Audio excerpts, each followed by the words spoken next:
Hello, എന്തൊക്കെയുണ്ട് വിശേഷം? എല്ലാവരും സുഖമായിരിക്കുന്നു എന്ന് വിചാരിക്കുന്നു. ഇത് നമ്മുടെ 79ാമത്തെ പാർട്ടാണ്. ഒരുപാട് പേര് സ്റ്റോറി കാണുന്നുണ്ട്, പക്ഷെ ആരും കമൻ്റ് ഇടുന്നില്ല. അത് നമ്മുടെ ചാനലിനെ നല്ലതായിട്ട് ബാധിക്കും. നിങ്ങൾ ഒന്ന് ലൈക്കെങ്കിലും ചെയ്തിട്ട് സ്റ്റോറി കാണുകയാണെങ്കിൽ അതെനിക്കും ഒരു യൂസ്ഫുള്ളായിരിക്കും. ഒരുപാട് പേരിലേക്ക് എത്താൻ അത് സഹായിക്കും. നമ്മുടെ സ്റ്റോറി വൈറലാവണ്ടേ? അപ്പം നിങ്ങൾ അത് പരിശ്രമിച്ചാൽ എന്നെ നടക്കുകയുള്ളൂ.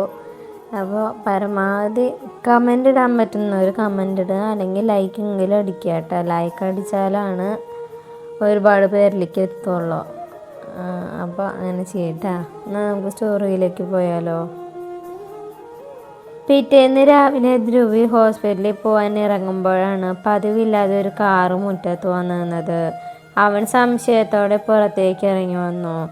കാറിൻ്റെ ശബ്ദം കേട്ട് അടുക്കളയിൽ നിന്നും മുത്തശ്ശിയും പുറത്തേക്ക് വന്നു. കാറിലെ കോ ഡ്രൈവർ സീറ്റിൽ നിന്ന് ഇറങ്ങുന്ന ആളെ കണ്ട് ധ്രുവിയുടെ മുഖം ഒന്ന് വിടർന്നുവെങ്കിലും അത് ഉടൻ തന്നെ ദേഷ്യത്തിലേക്ക് വഴിമാറി.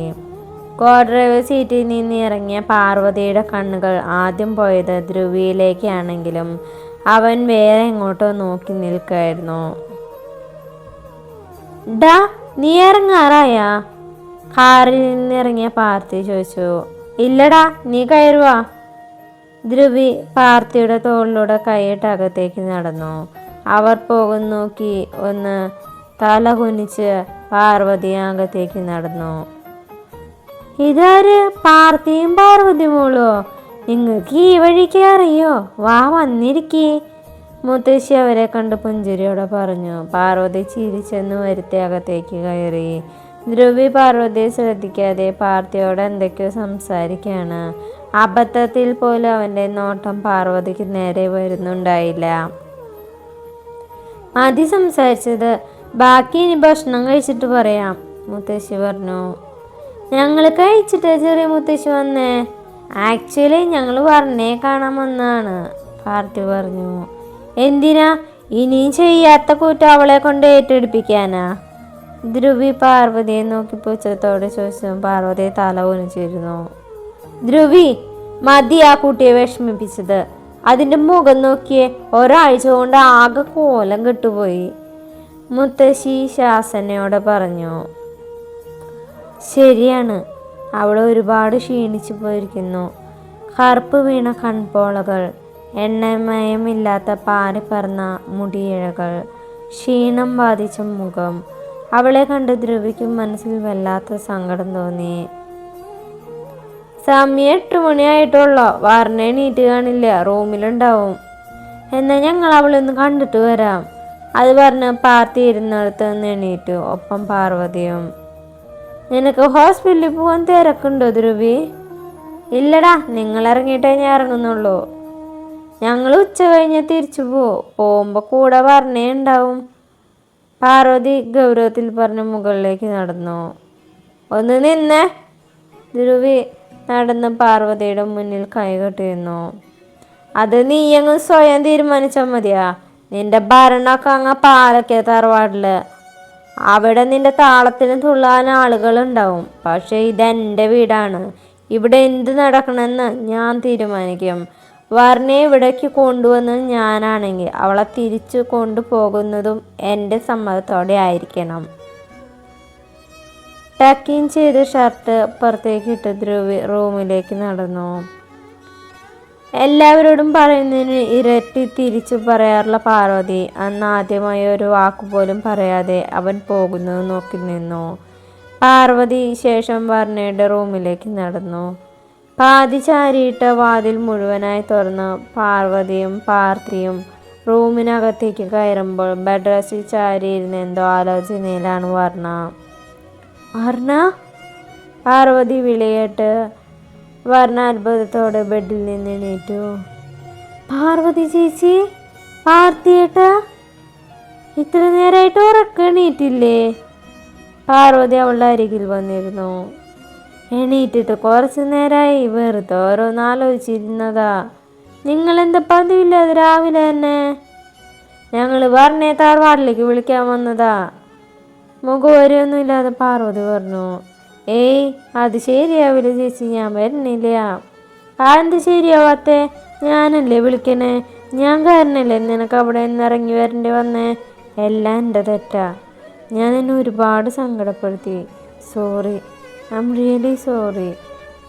പറഞ്ഞയുടെ കയ്യിൽ പിടിച്ചുകൊണ്ട് പാർവതി പറഞ്ഞു. സോറി ഒന്നും വേണ്ട ചേച്ചി, ഞാൻ ആ വീട്ടിൽ നിന്നും പുറത്താക്കാൻ കാരണം ഞാൻ തന്നെയാണ്, തത്തനോട് കള്ളം പറഞ്ഞതുകൊണ്ട്. ദേവനോട് ഞാൻ സംസാരിക്കാൻ വരണ, നീ എൻ്റെ കൂടെ വരണം. ഞാൻ ചെയ്തതിന് ഒരു പ്രായശ്ചിത്തായി കണ്ടാൽ മതി. വേണ്ട ചേച്ചി, ദത്തം ഒന്നും വിളിക്കാതെ ഞാൻ വരില്ല. അവിടെ നിന്ന് ഇറങ്ങിയതിൽ പിന്നെ അവൻ എന്നെ ഒന്നും അന്വേഷിച്ചിട്ടില്ല, ഒന്നും വിളിച്ചിട്ടില്ല. പിന്നെ ഞാൻ എന്തിനാ അവിടേക്ക് വരണം? ദേവേണ്ണ അപ്പോഴത്തെ ദേഷ്യത്തിലാണ്. കുറച്ച് ദിവസം കഴിഞ്ഞാൽ അതൊക്കെ ശരിയാവും. ദയവ് ചെയ്ത് പറഞ്ഞ എൻ്റെ കൂടെ വരണം, ഞാൻ കാല് പിടിക്കാം പ്ലീസ്. ചേച്ചി ഇതെന്താ ചെയ്യണേ? ചേച്ചി എന്നെ നിർബന്ധിക്കണ്ട, ഞാൻ വരില്ല.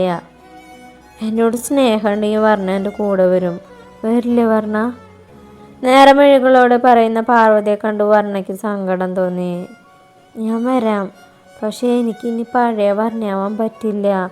ഞാനും ദത്തയും തമ്മിൽ ഇനി ഒരു ബന്ധവും ഉണ്ടാവില്ല. ഈ നിമിഷം വരെ എന്നെ അന്വേഷിക്കാത്ത അവൻ എന്നോട് എത്ര സ്നേഹമുണ്ടെന്ന് എനിക്ക് മനസ്സിലായി. അവനെ മനസ്സിലാക്കാൻ ഒരു പക്ഷേ ദൈവം തന്നൊരവസരമായിരിക്കും ഇത്. ഇല്ല വർണ്ണ, ദേവേണ്ണ നിന്റെ ജീവനാണ്. എന്നിട്ട് കഴിഞ്ഞ ദിവസങ്ങളിൽ അവൻ്റെ മുഖത്ത് ഒരു താരി പോലെ സങ്കടം ചേച്ചി കണ്ടിരുന്ന? വർണ്ണ ചോദിച്ചതും പാർത്ഥി ഒന്ന് ആലോചിച്ചു. ഇല്ല, ആദ്യത്തെ 2 ദിവസം ഒഴിച്ചു നിർത്തിയാൽ പിന്നീടുള്ള ദിവസങ്ങൾ ദേവൻ്റെ മുഖം സന്തോഷത്തിൽ തന്നെയായിരുന്നു. ശരി, വർണ്ണം പറയുന്ന ഏത് കണ്ടീഷനും ഞാൻ സമ്മതിക്കാം. താൻ ഞങ്ങൾക്കൊപ്പം വരണം. പക്ഷെ ആ തറവാട്ടിൽ എനിക്ക് ഇനി ചെറിയമ്മ, പാർവതി ചേച്ചി, പാർത്തി ചേട്ടൻ മാത്രമേ ഉള്ളൂ. ബാക്കിയുള്ളവരൊന്നും എൻ്റെ ആരുമല്ല. അത് പിന്നെ അവിടെ എല്ലാവരും പറഞ്ഞേ കാത്തിരിക്കുക. ശീലുമ്പോൾ അതിന് നല്ല സങ്കടത്തിലാ. അന്നത്തെ ആ സംഭവത്തിന് ശേഷം എന്നോട് ദേവേണ്ണും പാർത്തിയേട്ടനും ആരും മിണ്ടാറുകൂടിയില്ല. അതൊന്നും എന്നെ ബാധിക്കുന്ന കാര്യമല്ല.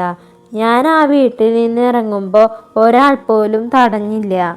അതിന് സമ്മതമാണെങ്കിൽ മാത്രമേ ഞാൻ വരുള്ളൂ. സമ്മതമാണ്, പാർവതി പറഞ്ഞു. മറുപടിയായി വർണ്ണ ഒന്ന് പുഞ്ചിരിച്ചു. നമുക്ക് താഴേക്ക് പോകാൻ പാറു. വർണ്ണ ഇപ്പം എണീറ്റല്ലേ ഉള്ളൂ, അവൾ ഫ്രഷ് ആവട്ടെ. പാർത്തി പാർവതിയോട് പറഞ്ഞു. അവർ തലയാട്ടി പുറത്തേക്ക് നടന്നു. പിന്നാലെ പാർത്തിയും. പുറത്തേക്ക് പോയ പാർത്തി വീണ്ടും തിരികെ വരുന്ന കണ്ട് വർണ്ണ സംശയത്തോടെ നിന്നു. ഓസ്കാർ ആക്ടിങ് ആണല്ലോ. ആക്ടിങ്? തൻ്റെ മുന്നിൽ കൈ കെട്ടി നിൽക്കുന്ന പാർട്ടിയെ കണ്ട് വർണ്ണ ഒന്ന് പതറി. ഞാൻ കണ്ടു, ഞങ്ങൾ താഴെ ഇരിക്കുമ്പോൾ നീ സ്റ്റെയർ ഇറങ്ങി വരുന്നതും ഞങ്ങളെ കണ്ടതും തിരികെ റൂമിലേക്ക് ഓടിയതും. അത് പിന്നെ ഞാൻ അങ്ങനെ പിന്നെ ഏട്ടൻ കണ്ടൂലേ? അവളാകെ ചമ്മി നാറിയും. അല്ല, ഈ ഡയലോഗൊക്കെ പഠിപ്പിച്ചു തന്നതാരാ? ദേവനാണ്? ഏയ് അല്ല, അവനോട് മിണ്ടാറില്ല.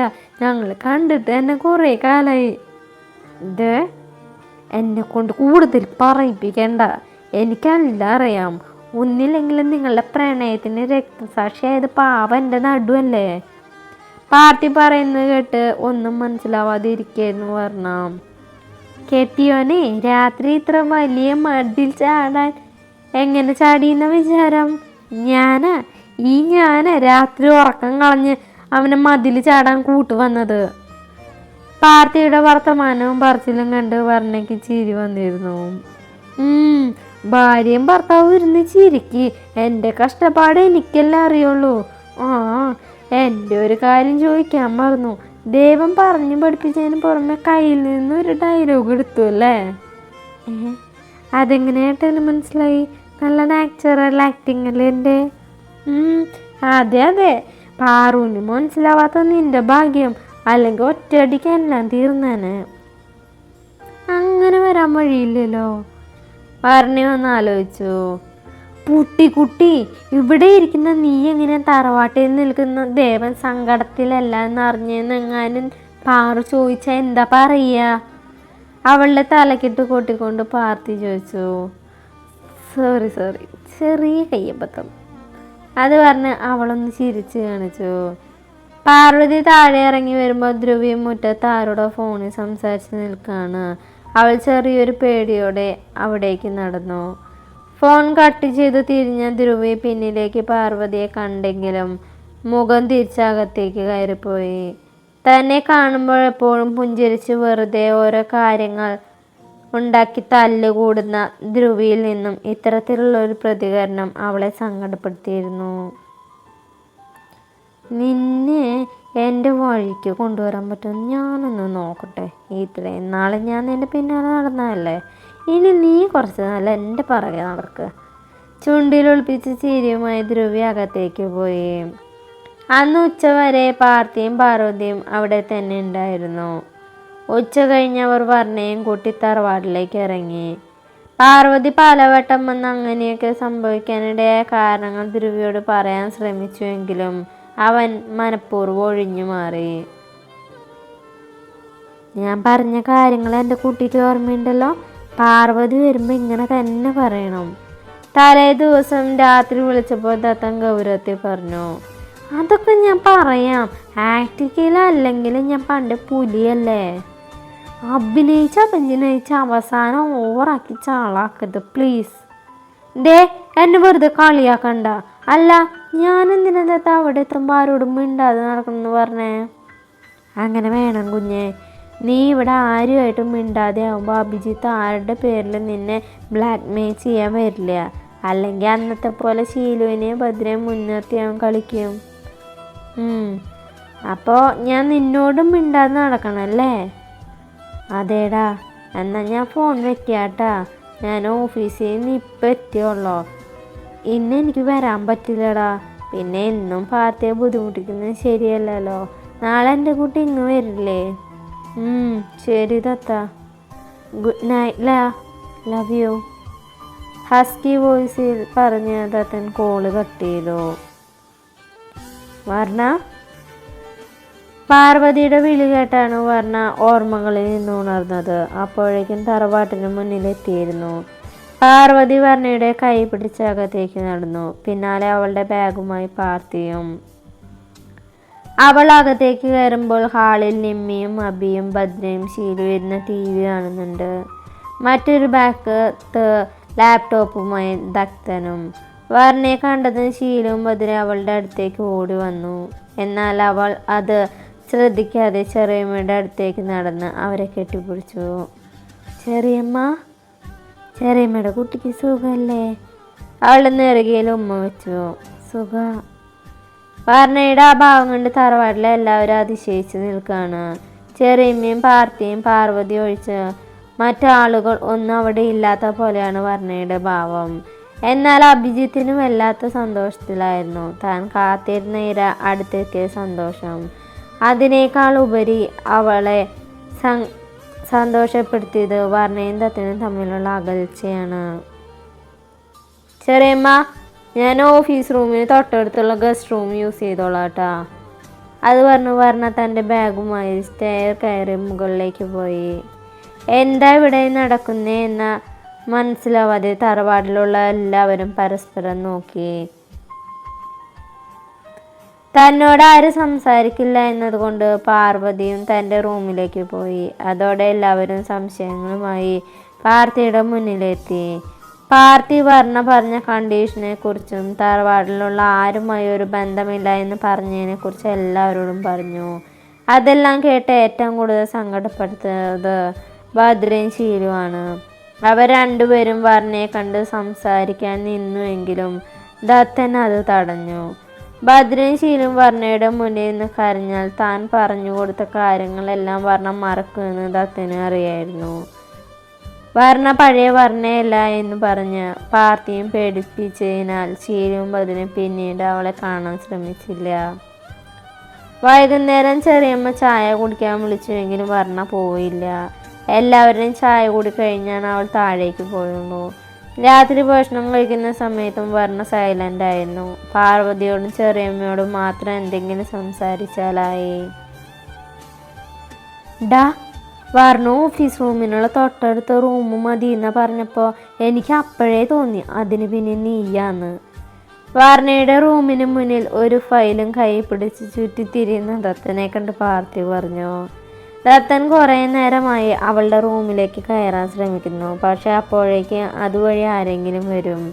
ദത്തൻ്റെ ആ പരുങ്ങൽ പാർത്ഥി മാറി എന്ന് കുറേ നേരമായി കാണുന്നു. നിനക്ക് രാത്രി ഉറക്കൊന്നുമില്ലടാ തെണ്ടി, ദത്തൻ പല്ല് കടിച്ചുകൊണ്ട് ചോദിച്ചു. ഇല്ല, അതുകൊണ്ടാണല്ലോ ഞാനിവിടെ നിൽക്കണേ. എൻ്റെ ദേവം മോനെ, ഒന്നിങ്ങ് വന്നേ, എനിക്ക് കുറച്ച് കാര്യങ്ങൾ സംസാരിക്കാനുണ്ട്. ദത്തൻ്റെ തോളിലൂടെ കൈയിട്ട് പാർത്തി തൻ്റെ റൂമിലേക്ക് നടന്നു. സുധ, രാത്രി എങ്ങോട്ടാ? റൂമിലേക്ക് പോകാൻ നിൽക്കുന്ന ചെറിയമ്മയെ കണ്ട് ദത്തൻ്റെ അമ്മ ചോദിച്ചു. ഞാൻ വർണ്ണയുടെ അടുത്തേക്ക്. അവളവിടെ ഒറ്റയ്ക്ക് റൂമിലാണല്ലോ. സുധ, പോവണ്ട. അതെന്താ ചേച്ചി? വർണ്ണമ്മൾക്ക് ഒറ്റയ്ക്ക് കിടക്കാൻ പേടിയാ, അതാ ഞാൻ പോവാന്ന് കരുതിയേ. സുധ, റൂമിലേക്ക് പോക്കോളൂ, ഞാൻ വർണ്ണയുടെ കൂടെ കിടന്നോളാം. ദത്തൻ്റെ അമ്മ പറയുന്നത് കേട്ട് ചെറിയമ്മ ഞെട്ടി. അന്നത്തെ സംഭവത്തിന് ശേഷം ദത്തൻ്റെ അമ്മയ്ക്ക് ചില മാറ്റങ്ങളൊക്കെ ഉണ്ട്. ശീലുവിനോട് നല്ല സ്നേഹവും കരുതലും കാണിക്കാൻ തുടങ്ങി. ഇന്നലെ വരെ അവർ ശീലുവിൻ്റെയും ഭദ്രയുടെയും കൂടെയാണ് കിടന്നിരുന്നത്. സുധ, പൊക്കോളൂ. അത് പറഞ്ഞ് മുകളിലേക്ക് കയറിപ്പോയ ദത്തൻ്റെ അമ്മയെ ചെറിയമ്മ ഒരു നിമിഷം നോക്കി നിന്നു. റൂമിൽ ദത്തനെ കാത്തു കിടക്കാണ് വർണ്ണ. വാതിൽ തുറക്കുന്ന ശബ്ദം കേട്ട് അവൾ തല ചരിച്ച് ഡോറിനരികിലേക്ക് നോക്കി. ബെഡ് ലാമ്പിൻ്റെ വെളിച്ചത്തിൽ തൻ്റെ അരികിലേക്ക് വരുന്ന ദത്തൻ്റെ അമ്മയെ കണ്ട് വർണ്ണ വേഗം കണ്ണുകളടച്ച് ഉറങ്ങുന്ന പോലെ കിടന്നു. അപ്പോൾ നമ്മുടെ ഇന്നത്തെ പാട്ട് കഴിഞ്ഞു. നല്ലൊരു പാട്ടായിട്ട് നാളെ കാണാം. ബൈ. ഞാൻ പറഞ്ഞ കാര്യം മറക്കണ്ട കേട്ടാ. കമൻ്റ് ഇടുവോ അല്ലെങ്കിൽ ലൈക്ക് ചെയ്യോ കേട്ടാ. ബൈ ട്ടാ, പോവാണേ.